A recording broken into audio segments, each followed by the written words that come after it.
Bonjour à tous, chers artisans de lumière, j'espère que vous allez bien, je suis heureuse de vous retrouver.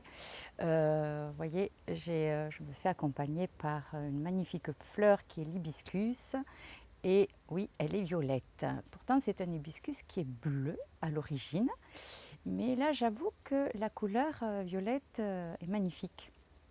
Pourquoi violet alors que normalement elle est bleue? Bon, ben voilà, on ne va pas se poser 36 000 questions, c'est que ça doit être comme ça. Voilà. Donc on est accompagné par la flamme violette. Très bien, alors aujourd'hui j'ai décidé de faire cette petite vidéo parce que on parle beaucoup de météo énergétique, des planètes qui rétrogradent, hein, pour ceux qui ont accès à la presse galactique, et puis je crois qu'il y a autre chose aussi à peu près du même genre. Où beaucoup de personnes écrivaient des articles à ce sujet. Et ben oui, effectivement, c'est une vérité. Je reçois les mêmes informations, bien sûr. Et donc, voilà, donc je voulais aussi vous partager un petit peu ben, ce qui perturbe, ce qui se passe au-dessus de nous, ben, se passe à l'intérieur de nous. C'est-à-dire que nous sommes des mondes dans des mondes, donc effectivement nous sommes dans une galaxie, dans le cosmos, mais dans cette galaxie il y a d'autres galaxies et nous sommes nous-mêmes une galaxie dans laquelle il y a un système solaire, et dans ce système solaire il y a d'autres galaxies. Alors effectivement, si on parle de planètes qui rétrogradent, donc au-dessus de nous, hein, dans le cosmos, et bien ces planètes rétrogradent pareil à l'intérieur de nous. Et ces planètes, ce sont nos organes, nos glandes endocrines, nos glandes exocrines, qui sont reliées évidemment avec tous ces mondes, hein, qui s'embriquent les uns dans les autres, comme le principe des poupées russes. Pour ceux qui ont vu la vidéo Guérir ses peurs, hein, j'en parle. Et parce que nous sommes un et que nous sommes multidimensionnels. Donc, dans cette unité, ben, nous nous embriquons les uns dans les autres. Nous sommes un, pourtant on fait des expériences de façon individuelle. Cependant, dans notre corps est une étoile, une planète comme la Terre, et la Terre elle-même, à l'intérieur d'elle, a un système solaire. Ce système solaire, dans ce système solaire, nous retrouvons la même configuration de planètes, des positions de planètes qu'on peut voir, observer dans le cosmos. Alors, pour la petite histoire, Jules Verne qui parle du voyage au centre de la Terre, ce n'est pas une pure imagination de son esprit, hein, même s'il l'a écrit d'une certaine manière qui nous font croire qu'effectivement c'est une pure invention. Peu importe, il faut savoir que Jules Verne était un être initié. Voilà, pour la petite histoire. Donc ce qui se passe à l'intérieur de la Terre est réel, plus ou moins réel après, hein, qui a été un petit peu certainement, comment dire, écrit un peu sous une forme un peu de science-fiction. Mais dans cette science-fiction, il y a la vérité. Voilà. Donc dans nos corps physiques, ben, il se passe la même chose, car nous sommes une étoile. Et nous sommes une étoile dans une étoile. Donc, on parle de Jupiter qui est rétrograde, on parle de Chiron, on parle de voilà, d'autres planètes dans d'autres systèmes solaires. Et donc il se passe la même chose à l'intérieur de nous. Et là actuellement, on me parle de la ceinture d'Orion. Et la ceinture d'Orion, c'est la constellation du chasseur d'Orion. Et donc dans cette constellation d'Orion, il y a trois planètes, trois étoiles qui sont alignées les unes derrière les autres, hein, et qui est en corrélation avec les pyramides en Égypte. Mais cette constellation d'Orion, cette ceinture d'Orion, est aussi reliée en corrélation avec notre corps, dans notre corps physique.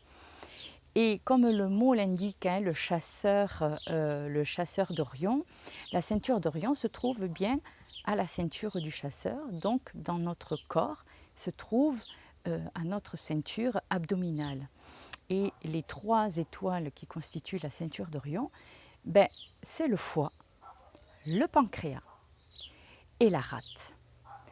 Sont ces 3 organes qui sont des planètes, qui sont des étoiles dans notre système solaire, dans notre corps, ont un rôle spécifique. Donc si on prend le foie, ben, on dit que le foie c'est le siège des colères, de la colère. Le pancréas est le siège de l'estime de soi, de l'amour de soi envers soi-même. Et la rate, qui elle est le siège qui est en corrélation avec notre façon de penser et notre façon de ruminer les choses.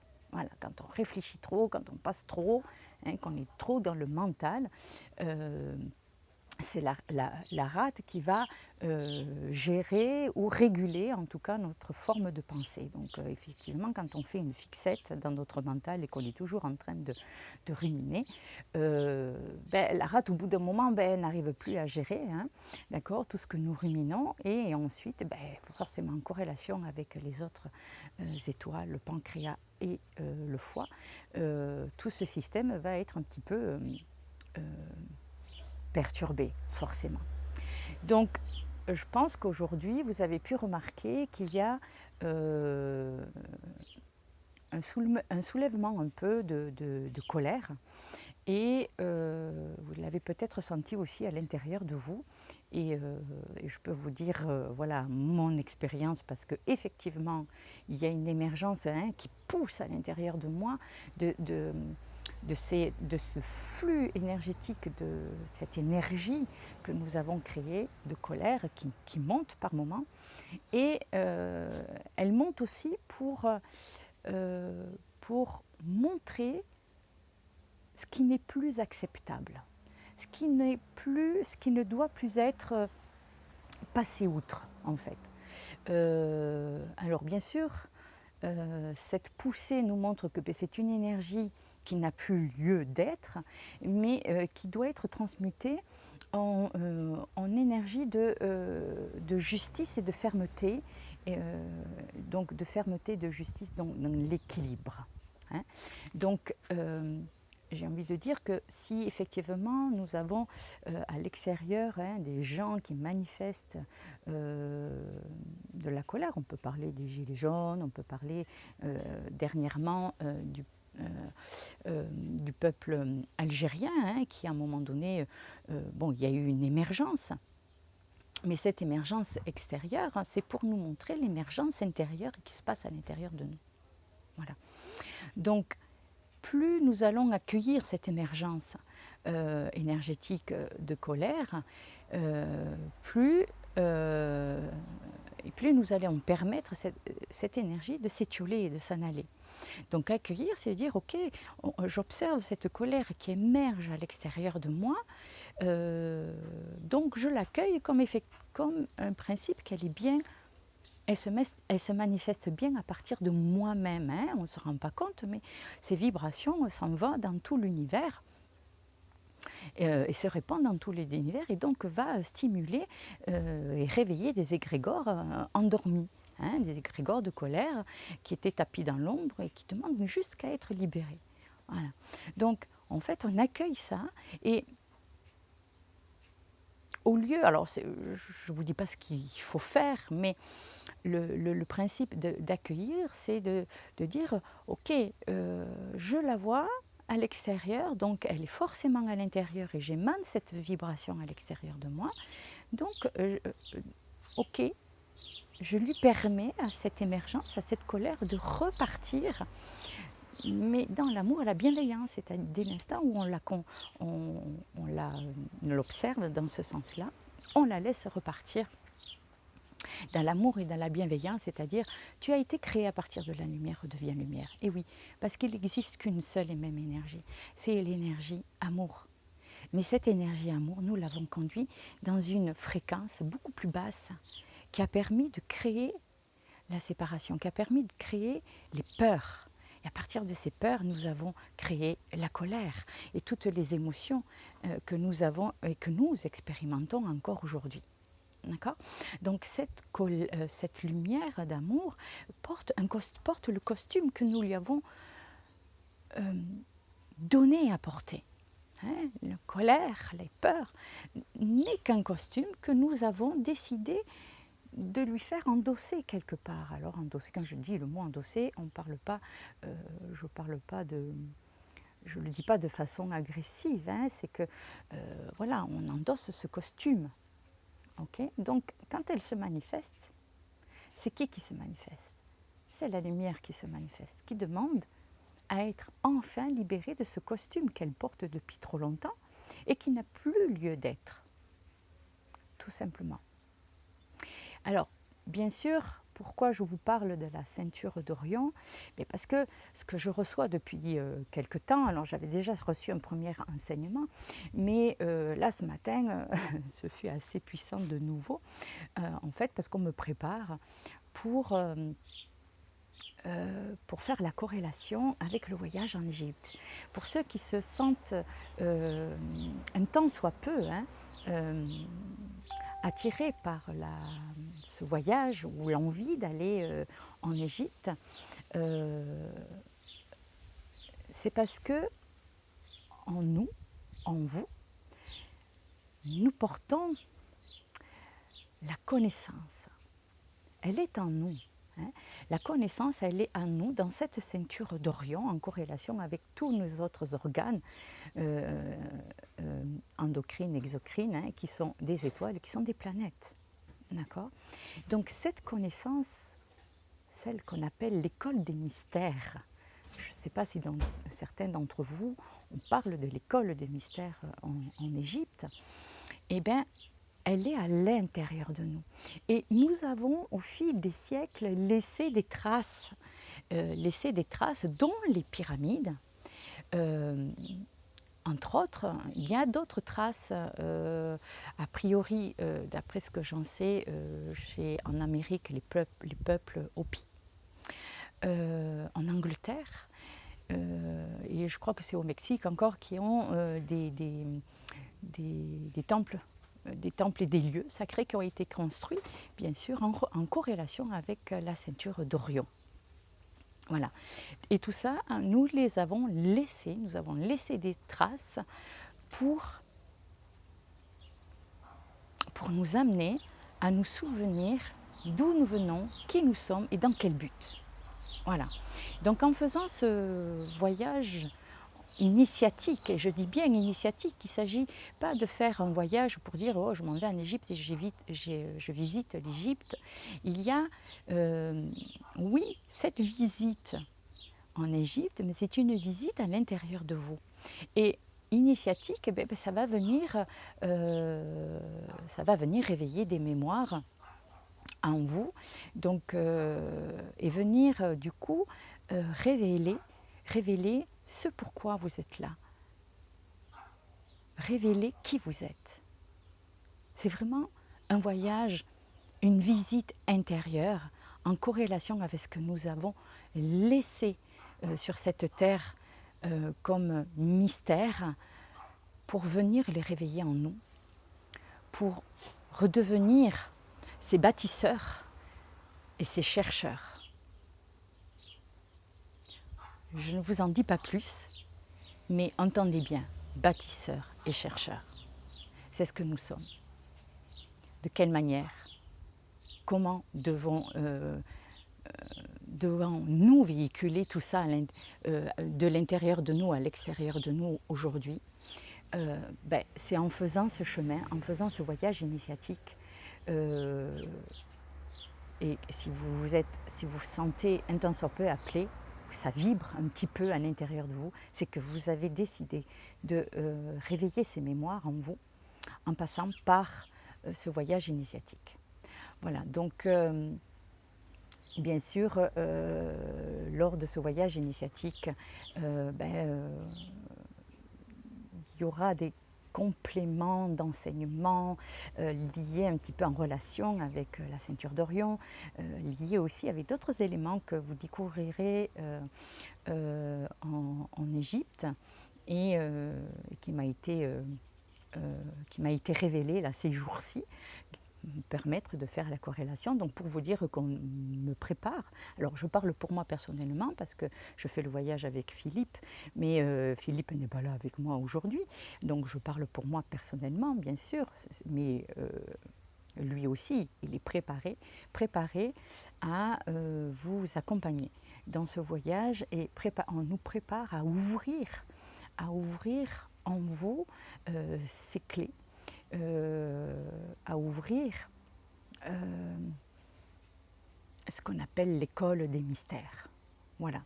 Et c'est en vous qu'elle est, cette école des mystères, et c'est en vous et à vous-même d'aller le découvrir. Voilà, je pense que j'ai dit ce que j'avais à dire. Voilà, ça fuse à toute vitesse, donc c'est pas toujours évident de rester toujours centré sur ce qui doit être dit. Mais je pense que j'ai dit l'essentiel. Donc je vais quand même vous dire, voilà, donc si à l'intérieur de vous, en ce moment, vous êtes fatigué, si vous avez envie de dormir, hein, et puis s'il y a cette émergence de colère, vous ne savez pas pourquoi vous êtes si agité comme ça alors que vous faites tout pour ne pas laisser la colère émerger, surtout accueillez-la, ne l'étouffez pas, ne la chassez pas, ne la rejetez pas parce que vous ne faites qu'accentuer, on ne fait qu'accentuer ces blessures du rejet. Elle doit être accueillie et observée avec beaucoup d'amour et de bienveillance. Hein. Nous l'avons créée, donc allez, on l'accompagne, on lui dit ok, maintenant tu es là, tu peux redevenir lumière. Hein. Donc qui redevient lumière, redevient amour forcément. Donc il est important que vous écoutiez votre corps, parce que c'est dans votre corps physique que ça se passe en priorité, en premier. Hein. Ce que vous voyez, ce qu'on nous enseigne, de ce qu'on nous transmet de l'extérieur de ce système solaire où toutes ces planètes rétrogrades, où il y a une émergence d'énergie intense qui nous impacte. Oui, elle nous impacte en surface, elle passe à l'intérieur, mais c'est parce que ça bouge à l'intérieur de nous avant tout. Voilà, donc ce que nous voyons à l'extérieur, c'est ce qui se passe à l'intérieur. Donc si vous avez des poussées de chaleur, des montées de chaleur, il y a peut-être certains d'entre vous qui ont des montées de Kundalini, donc soyez pas paniqués, c'est normal. Si vous êtes fatigué, en fait le seul moyen, regardez les chats. C'est pas pour rien qu'ils dorment entre 14 heures et 16 heures par jour. Hein. C'est pas pour rien, ils ne sont pas inutiles, ils sont là pour réguler, nous permettre de réguler justement ces champs énergétiques qui arrivent en abondance. Et donc le seul moyen pour eux de réguler tout ça, c'est le sommeil. D'accord ? Donc si vous avez la possibilité de dormir, de vous poser, posez-vous. Et alors quand je dis posez-vous, même si c'est que 10 minutes, un quart d'heure, c'est posez-vous. C'est-à-dire que vous ne portez pas votre attention à la télévision ou sur vos réseaux sociaux. Hein. On a toujours tendance à vouloir jouer au jeu pour se détendre. On se dit ça nous détend. Oui, ça nous détend d'une certaine manière. Ou regarder ce qui se passe sur Facebook, Instagram et tout ça. Oui, ça nous détend. Ça nous détend d'une certaine manière. Ça nous fait voyager. Mais on est voyager quelque part.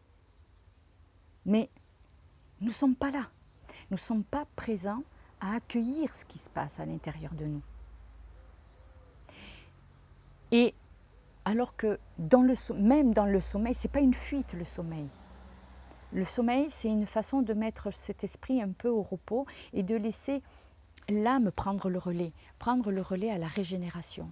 Le fait de se poser, de dormir, ça nous permet aux cellules de se régénérer, aux cellules, aux organes, de prendre un temps nécessaire pour se régénérer et accueillir ces énergies qui arrivent, hein, ces perturbations, ce changement. On me parle d'avènement.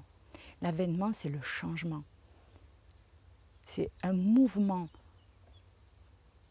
Et ce mouvement est très intense, un mouvement de changement qui est très intense, c'est l'avènement, c'est ce qui vient, c'est l'éveil, une autre poussée, une poussée d'éveil de la conscience de notre conscience, mais la conscience collective, puisque nous sommes multidimensionnels dans l'unité. Voilà. Donc, pour ceux qui sont en vacances, c'est très bien, profitez-en franchement, profitez de vous reconnecter à la nature. On nous demande aussi de nous reconnecter beaucoup à la nature, nous connecter aux arbres. Si vous regardez l'arbre, il est votre axe de vie. Hein. C'est de la même manière que nous avons notre arbre à l'intérieur de nous. Hein. Nous sommes un arbre. D'accord ? Donc, observez tout ça. La nature nous montre tout. L'univers nous montre tout. Tout ce que nous voyons à l'extérieur n'est plus ni moins qu'un reflet, une manifestation de ce qui se passe à l'intérieur de nous. Voilà, je vous souhaite un bon week-end, parce qu'aujourd'hui c'est dimanche. Donc je vous souhaite un bon week-end, je vous souhaite un bel été. Je reviendrai vers vous, là je pense peut-être très vite pour faire une autre vidéo suite à un post d'une question qu'une personne s'est posée, la différence entre la politesse et la gratitude. Donc voilà, c'est une vidéo qui me tient à cœur, donc vous allez la voir, qui risque de suivre celle-ci. Voilà, je vous embrasse. Je vous souhaite bon courage, reposez-vous bien, hydratez-vous bien, connectez-vous vraiment à la nature, faites des choses pour vous et prenez vraiment du temps. Et en tout cas, accordez-le vous vraiment. Hein, vous pouvez vous donner toutes les excuses du monde. Oui, les enfants, le travail et tout ça. Oui, c'est vrai, ça fait partie de notre quotidien. Mais ce quotidien, c'est nous qui l'avons créé pour nous permettre d'élever notre conscience. C'est à partir de ce quotidien que nous avons accès à l'élévation de la conscience. Mais faisons-le en conscience, justement. Et c'est pour ça que je vous ai parlé du voyage en Égypte. Ce voyage, c'est un voyage que vous allez faire en conscience. Ce n'est pas juste visiter un pays. Vous allez visiter un pays qui va vous permettre de vous visiter à l'intérieur de vous. Hein, en conscience, aller accueillir et observer ce qui se passe, ce qui va émerger. Alors, ça va être intense au départ, et puis après, progressivement, dans le temps, vous allez voir tout ce qui va s'ouvrir. Et je peux vous en parler en connaissance de cause pour avoir expérimenté mon premier voyage initiatique, même si c'est moi qui l'ai organisé, je le faisais pour la première fois pour moi-même. Donc depuis, il y a beaucoup de choses qui ont émergé. Voilà. Donc je vous embrasse, je vous laisse là-dessus. Et je vous dis à bientôt, à très vite et un bel été à tous. Plein d'amour, plein de lumière. Ciao, ciao!